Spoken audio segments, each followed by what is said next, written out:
अस्सलाम वालेकुम नाज़रीन, ख़बर शामिल क्यों था bureau chief Sukkur report Atif Shah. इन दौर में गरीब बेपहुंच ऐं मिस्किन माण्हुनि जो जीअण तमामु घणो मुश्किल थी वियो आहे। हुक्मरान मुल्क में अवाम खे लुटे रहिया आहिनि ऐं उन्हनि जी पुश्तपनाही में रहंदड़ वॾेरा मज़लूमनि खे बेगुनाह मारे रहिया आहिनि। अवाम खे कंहिं बि इदारे मां इंसाफ़ नथो मिले। उन जे करे WC जहिड़ियूं तंज़ीमूं हुजणु ज़रूरी आहिनि जेकी बेयारो मददगार माण्हुनि जे आवाज़ खे बुलंद कंदियूं आहिनि। तॾहिं ई आम माण्हू खे इंसाफ़ मिली सघंदो। अहिड़नि ख़्यालनि जो इज़हार रोड़ी जे इलाइक़े वॾे पुटणी जे अॻूणे UC चेयरमैन मोहम्मद रमज़ान चना मीडिया सां ॻाल्हाईंदे कयो।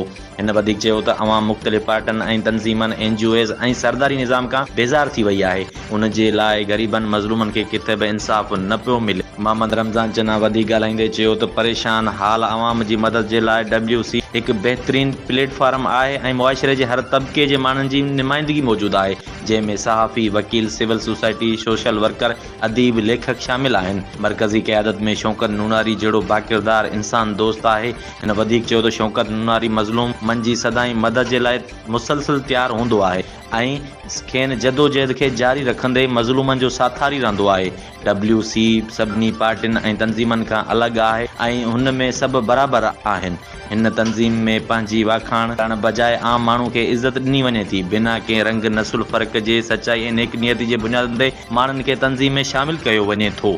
मोहम्मद रमज़ान चना जो उहो बि चवणो हो त WC शौकत नूनारी जी क़यादत में हिकु सगारी तंज़ीम साबित थी।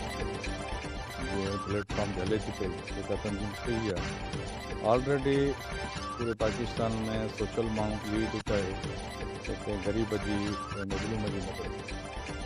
हुन में असां पहिरियां ई मां या मुंहिंजा दोस्त आहिनि